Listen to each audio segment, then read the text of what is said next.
Alright, so let's talk about the banners. So we got the Ryoshu Banner, let's talk about that one first. I think this Ryoshu Banner is a straight up skip for everyone, unless you really want to get Red Eyes Open Ryoshu / KK Ryoshu. Besides that, there is no other reason to pull this banner. Oh, sorry, and Red Eyes are closed Ryoshu, yeah. But really, besides that, you don't have much reason to be pulling this banner at all. The other stuff that are in this banner are not interesting at all. I don't think KK is even used that much, even though she got quite a big buff with Uptype 4, doing more damage with bleeding targets. Not super big buff, just a small damage buff, so it's pretty nice. But man, I really don't see why you would pull this banner. Yeah, so it's a hard skip for me. Anyway, then we got the event banner. Event banner, let's start with Honglu, okay? So I don't think anyone should pull this character, and if you want to pull this character for the bonus for the event, you can just borrow another person's ego, so totally no problem. Okay, so if you do not want to get this character, feel free to not get him. You can just borrow a unit that has this ego equipped, and I'm pretty sure a lot of people already have done it, which is why I've also started to do that. I'm not pulling this character, okay? So let's get that out of the way. So let's talk about him. So 3 Gluttony, 2 Gloom, and 2 Envy is actually pretty simple to get. For a 3 AoE, 7 cost is about standard, and 27 damage in an AoE is pretty nice. The effects that it gives is something that I don't really like. Heal 2 allies with the lowest HP percentages for 15 HP. Heal 15 SP for 2 allies with the least SP. And heal the ally with the lowest HP percentage for 8 HP. And heal the ally with the least SP for 8 SP. Yeah, so this one is on a crit, which Honglu does not have right now. Tails, which Honglu does not have an ID for right now. And Heads, which is the only one that you will realistically be getting the most. Corroder effect is interesting. It is a tail coin, so you need to roll negative in order to get 25 damage in an AoE. If not, it becomes a 10 in an AoE, which is very bad for AoEs, especially since you're paying a huge amount for it. You inflict 1 bind next turn and 5 tremor. I can fall asleep with these effects, I don't care. The passive is interesting because it gives you SP healing, and whenever an enemy is defeated, the amount of SP heal increases by 2. I still don't see a use for this. I really don't, because you will not have enough energy to usually use this ego at the start of a battle. So you're not going to get like crazy amounts of SP regen. You might as well just do the normal way of just keep killing the enemies to get the SP. Keep clashing, keep killing. So I don't know. This character just seems to not have a purpose. That is what I am thinking right now. He's a healer primarily, and in the future with Tails attack, and what this could mean, right, is that when he gets an ID that wants to be at low sanity but has a very high chance of corroding, you could use this ego to prevent its corrosion, because he will have a high chance to roll the Tails, so he will heal himself for this amount of SP, but he also spends 20, so this is not positive enough to be a useful tool for any tail coin IDs. I just understand this ego. This ego seems to not have a purpose. Like, I will always compare him to this. Take note that he uses this energy too, Gloom and Envy. So you'll be competing for the same energy sources. And if you uptie this, you heal 10 SP here and 15 SP here, which is 25 for all. That's why I say it's one of the most busted egos in the game, because it lets you keep spamming egos with no care about the SP cost. And it's a crazy amount of SP healing. I don't think any other ego can reach that amount. Which is why I look at this new ego and I'm like, this is nothing. This is really nothing. I admit that I think K-Corp Honglu, right, can fund quite a lot of this. But there's no point. There's just no point. Like, I'd rather use Fluid Sac than this. So tentatively, I would not recommend anyone to pull this. It just doesn't seem interesting enough. Fluid Sac Faust just does everything and more. So yeah, not a good ego in my opinion. Very funny because he transforms magical girl style, but not a good ego. Ishmael is very good. So Ishmael just keeps winning, and her chapter's coming up next, so she's probably going to get a chapter specific ID, which means that Ishmael will have 2 rows of good IDs to use. It's actually insane how much she's winning. Okay. Where do I even begin with this character? Okay, let's talk about the energy. So she's the harpooner, right? So she obviously feeds Snack Harpoon. Snack Harpoon is... Oh wait, it's Wrath. Okay, never mind. It does not feed Snack Harpoon. I take that back. She feeds the Gloom element, but she does not feed the Wrath element. Okay, interesting. Anyway, the Snack Harpoon is good because of the Clash power, so she can feed that part. Then you just need to combine her with Wrath, and she will be playing with a lot of Tremor count characters. So I think you could feasibly get the Wrath. Anyway, a lot of characters have Wrath nowadays anyway. What, you want to use Chef Ryoshu, you want to use Dinclair, yeah, you can get quite a lot of Wrath no matter what. You only need like 2 Wrath to activate the passive ones, and that will make her an incredible character for clashing. But okay, besides that, so far there's no other egos that I think she fully funds, which means that they will release an ego that she can fully fund. So we'll probably get something like, I don't know actually, maybe, theoretically maybe it's like Whale Ishmael or something, I don't know. Yeah, could get a Whale Ishmael ego that this ID fully funds. And this ID generates a lot of pride, which is really nice. Okay. Anyway, I can't really think of other egos right now, but I'm thinking that they're going to release an ego just for her. And so let's talk about the actual coinage now. 433, that is 4 plus 6, 10. That's pretty good. 5 plus 10, that's 15. And this is 3, 5, 5, 5, that's 18. So, okay, it looks pretty good already in terms of coinage. This is about standard.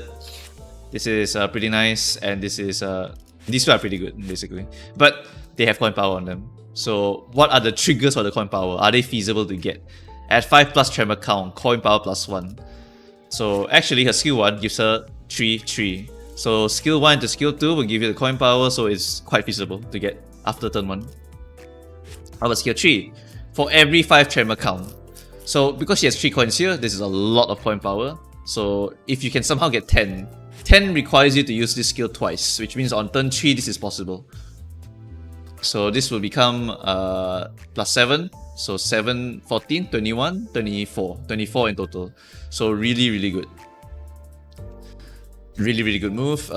If target has 6 plus sinking, you do an additional 40% damage. Now that is a huge amount of damage. And how do you get the sinking? You can use skill 2. Skill 2 gives you sinking. Oh, but won't... Okay, then notice this trend, okay? So skill 1, right, gives you 6 tremor count, inflicts 2 sinking count. Skill 2 has 2 moves, right? So wouldn't that consume all of the sinking by the time you hit this? Nope, because of the passive. On hit against a target with tremor, inflict plus 1 sinking count. And this skill also inflicts the tremor initially. 1 tremor is still counted as having tremor. So applying the tremor count already makes it so that the enemy has 1 tremor at least. So this is very good. Okay, so you can do skill 1 into skill 2, and now your sinking is being replaced by all of these coins, and it will get additional 6 sinking on the second coin. So you will have about 2 counts of sinking plus 6. So it will be 6 potency and 2 sinking count by the time you do skill 1 to skill 2. This is not even including other sources like Rhymeshang Rodion, Sunshower Heathcliff, and Spice Bush Isang, who also help to apply a lot more sinking. So in terms of sinking count, this character is actually one of the queens of sinking count. Rodion applies 5 count and 8 count if you corrode the ego, and she on her skill 3 applies 5 sinking count. Okay, that's actually insane. So if you all you need to do with her, right, if you want to start stacking a bunch of sinking, is to just skill 3 once and make sure you have a passive up. Because once you skill 3 once, you have 5 plus. And if all of your characters have a little bit of sinking count, just a little bit, you can maintain sinking forever. So that's a lot of additional damage. And eventually you can sinking Deluge with Spice Bush, which does a lot of damage. So sinking wise, this character is very strong. And getting this passive is really easy. So Sinking Team is online. This is very, very good. Yeah, so the synergy here is something like maybe skill 1 into skill 2 into skill 3. So you want to do 1, 2, 3. If you do not want to do 1, 2, 3, you can also do 1, 1 into 3. That will give you enough tremor count to get double coin power here, which is a lot of damage. Yep. And she is one of our triple piercer gang. So yep, she's joining KK Ryoshu, Rabbit, and Dawn. Yeah, Sang Dawn. So now we have 4 triple piercer IDs. Really nice, especially since a lot of enemies are weak to pierce. And I imagine Railway is going to have a lot of pierce weak enemies. Yep. For this event, a lot of the crabs are weak to pierce, so this is a very good unit as well. Yep. So overall, this character gets a win for me. I didn't even talk about this part, yeah. So besides the 5+ sinking, besides the damage increase, besides the coin power, she has fragility. So you need to stack up to 10 tremor to get the max coin power, and you need to spend 10 tremor count to get 3 fragile next turn. That is huge, okay? Because it's next turn. So next turn, everyone does 30% more damage to the target. It's insane. I thought it was going to be 1-1, in which case it wouldn't be super worth it. But 3 is quite a lot.